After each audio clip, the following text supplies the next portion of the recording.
चलिए जानते हैं आज की मुख्य हेडलाइंस। शादी और समारोह में शामिल होने से पहले करवाना होगा कोरोना टेस्ट।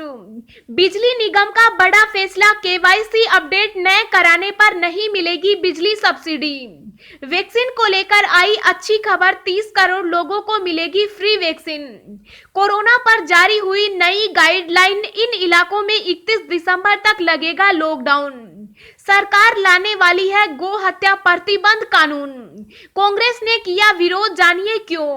किसानों ने मीटिंग में नहीं सुनी मंत्रियों की बात, केंद्र को सौंपा 10 पन्नों का एजेंडा। जी हां दोस्तों, और भी बहुत बड़ी काम की खबरें निकल कर आ रही हैं, इसलिए वीडियो को लास्ट तक जरूर देखना। तो चलिए जानते हैं एक एक करके तमाम बड़ी खबरों को। पर इससे पहले अभी तक आपने इस वीडियो को लाइक नहीं किया तो लाइक कर दीजिए।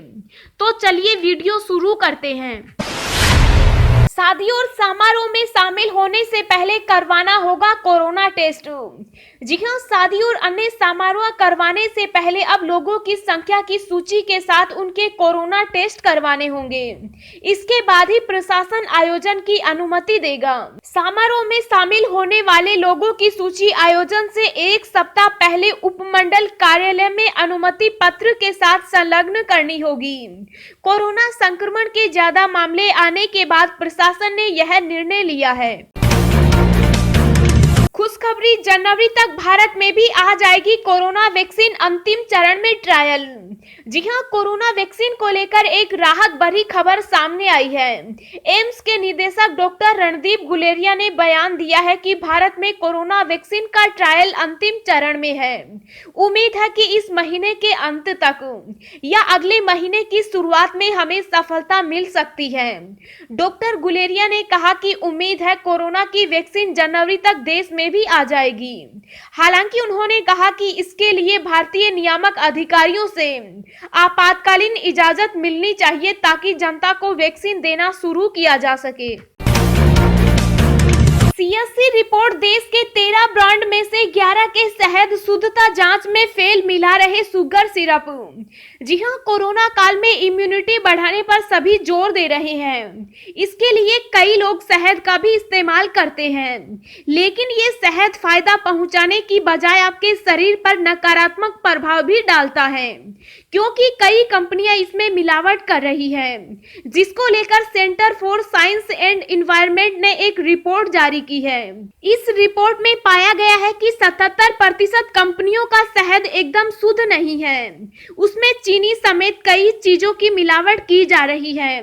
सीएससी की रिपोर्ट के मुताबिक उन्होंने 13 कंपनियों का सैंपल लिया था, जिसमें डाबर, पतंजलि समेत कई ब्रांड शामिल थे। जर्मनी में हुई इस जांच में 11 कंपनियों के शहद शुद्धता जांच में फेल हो गए। भारतीय कानून के तहत स्थानीय स्तर पर बिकने वाले शहद के लिए एनएमआर जांच की जरूरत नहीं होती, लेकिन जो शहद विदेशों से आते हैं उसके लिए ये जांच जरूरी है। हालांकि डाबर और पतंजलि ने इस जांच पर ही सवाल उठा दिए। कंपनियों का कहना है कि इस जांच का मकसद हमारे ब्रांड्स की छवि खराब करना है और ये प्रायोजित लगती है। कंपनियों ने दावा किया कि हम भारत में ही प्राकृतिक तौर पर मिलने वाला शहद इकट्ठा करते हैं और उसी को बेचते हैं। इसे बिना चीनी या कोई चीज मिलाए पैक किया जाता है। वैक्सीन को लेकर आई गुड न्यूज, 30 करोड़ लोगों को मिलेगी फ्री वैक्सीन। जी हां, देश में कोरोना वायरस का कहर थमने का नाम नहीं ले रहा। इस वायरस के खात्मे के लिए वैक्सीन के लिए विश्व ही नहीं भारत में भी शोध चल रहे हैं। सीरम इंस्टीट्यूट ऑफ इंडिया और भारत बायोटेक की वैक्सीन भी तीसरे फेज के एडवांस स्टेज में पहुंच गई, जिसके बाद शायद इसे भारत में मंजूरी मिल सके। एडवांस फेज में पहुंचते ही केंद्र सरकार ने वैक्सीन के वितरण की रणनीति भी तैयार कर ली है। सूत्रों की माने तो सबसे पहले वैक्सीन कोरोना की जांच व मरीजों के इलाज में लगे स्वास्थ्य कर्मियों, सफाई कर्मियों के साथ अन्य कोरोना वॉरियर्स के साथ साथ 50 साल से अधिक उम्र के लोगों को फ्री दी जाएगी। इसके अलावा बचे हुए लोगों को वैक्सीन के लिए थोड़ा इंतजार करना पड़ेगा। आपको बता दें कि स्वास्थ्य कर्मियों, सफाई कर्मियों के साथ साथ अन्य कोरोना वॉरियर्स के साथ 50 साल से अधिक उम्र के लोगों को मिलाकर देश देश में करीब 30 करोड़ लोग हैं। इन लोगों को सरकार फ्री में वैक्सीन लगाने वाली है। किसानों ने मीटिंग में नहीं सुनी मंत्रियों की बात, केंद्र को सौंपा 10 पन्नों का एजेंडा। जी हां, नए कृषि कानूनों के खिलाफ विज्ञान भवन में चल रही किसानों और मंत्रियों की पहले राउंड की बैठक समाप्त हो गई। मीटिंग में किसान जत्थेबंदी मंत्रियों पर भारी पड़ गए। उन्होंने मंत्रियों की एक बात न सुनी और 10 पन्नों का एजेंडा केंद्र को सौंप दिया। बता दें कि पंजाब और हरियाणा के अंदरूनी इलाकों से आए हजारों किसान दिल्ली की सीमाओं पर 26 नवंबर से विरोध प्रदर्शन कर रहे हैं। वे हरियाणा की सिंघू टीकरी सीमा और उत्तर प्रदेश की गाजियाबाद और चिल्ला सीमाओं पर डेरा डाले हुए हैं। विरोध प्रदर्शन का आज 8वां दिन है और किसान नेताओं ने एक बार फिर अपनी मांगों को दोहराया है। दोस्तों, अगली खबर जानने से पहले आपसे एक रिक्वेस्ट है कि इस वीडियो को बनाने में मुझे बहुत ज्यादा मेहनत लगती है, तो इस मेहनत के लिए वीडियो को एक छोटा सा लाइक जरूर करें। किसान आंदोलन के दौरान जान गंवाने वाले किसानों के लिए कैप्टन का बड़ा बयान।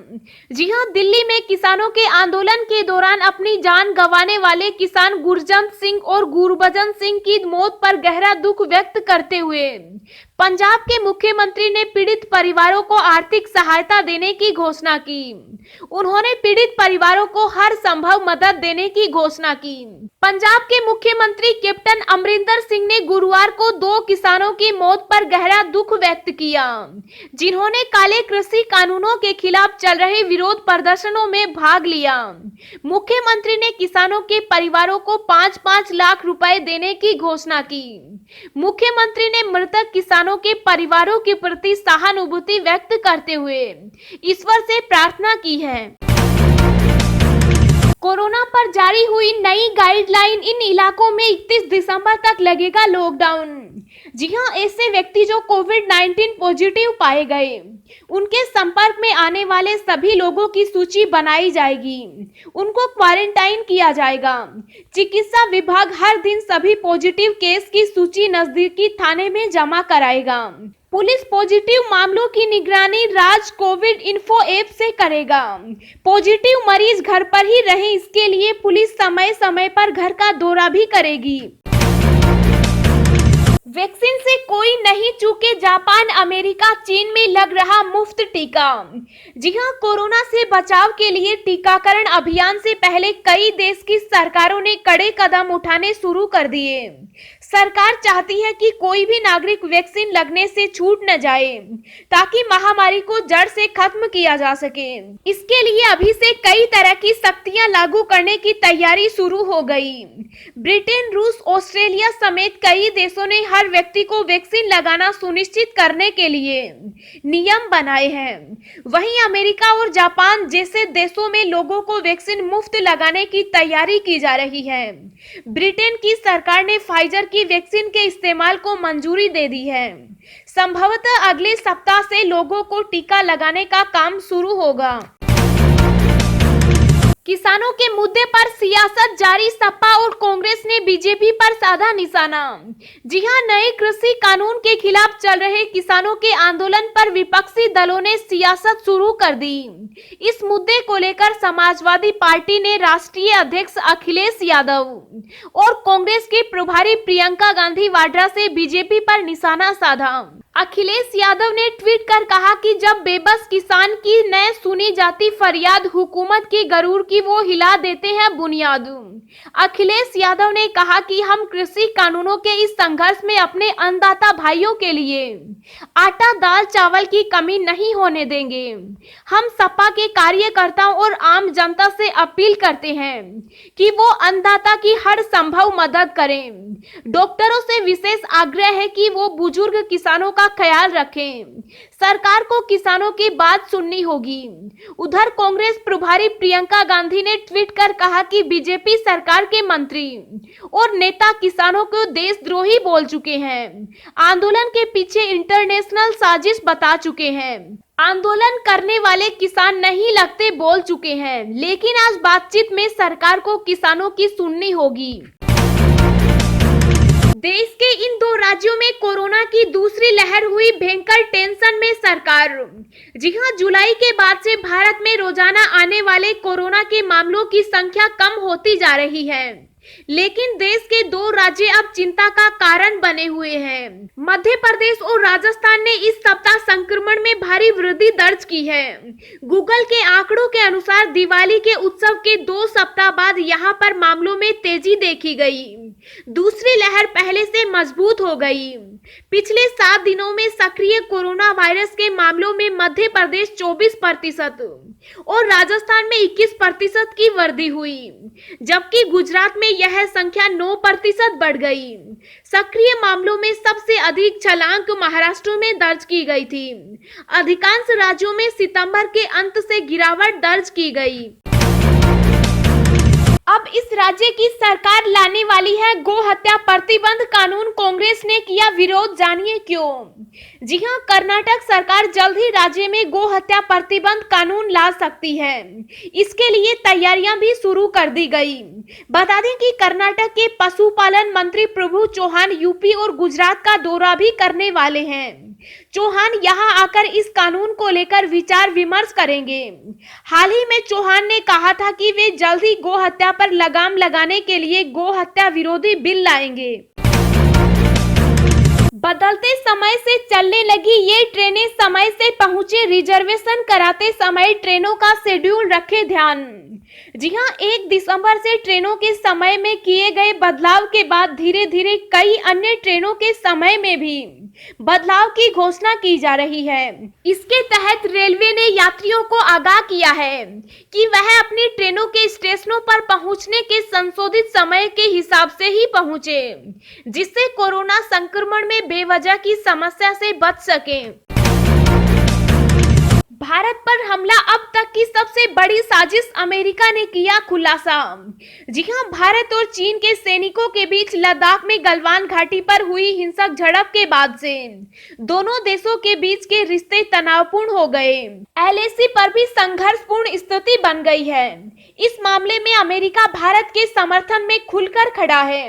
वहीं अब अमेरिका के एक शीर्ष आयोग ने वहां की संसद में इस बाबत एक रिपोर्ट दी, जिसमें दावा किया गया कि चीन ने प्लान बनाकर गलवान घाटी में हिंसक झड़प को अंजाम दिया। हरियाणा बिजली निगम का बड़ा फैसला, केवाईसी अपडेट कराने पर नहीं मिलेगी बिजली सब्सिडी। जी हां, हरियाणा बिजली निगम ने अब उपभोक्ताओं के लिए केवाईसी अपडेट कराना जरूरी कर दिया है, जिसके चलते जो उपभोक्ता मोबाइल नंबर और आधार नंबर अपडेट कराएंगे उन्हें ही सरकारी सब्सिडी का लाभ मिल पाएगा। जो उपभोक्ता केवाईसी अपडेट नहीं कराएंगे उन्हें जनवरी 2021 से बिलों में सब्सिडी का लाभ नहीं मिलेगा। बिजली बिलों पर प्रति यूनिट सब्सिडी देने वाला यह सर्कुलर जून 2020 से जारी हुआ था, लेकिन लागू इसी माह में होगा। अगर किसी उपभोक्ता के घर कनेक्शन पर लगे मीटर में 2 माह में 500 यूनिट निकलती है तो बिल 2775 रुपए का बनता है। जो उपभोक्ता केवाईसी अपडेट करा देंगे उन्हें 2337 रुपए ही जमा कराने होंगे। ऐसे में 438 रुपए का लाभ होगा। यूनिटों के कम या ज्यादा होने पर लाभ राशि भी कम ज्यादा हो जाएगी।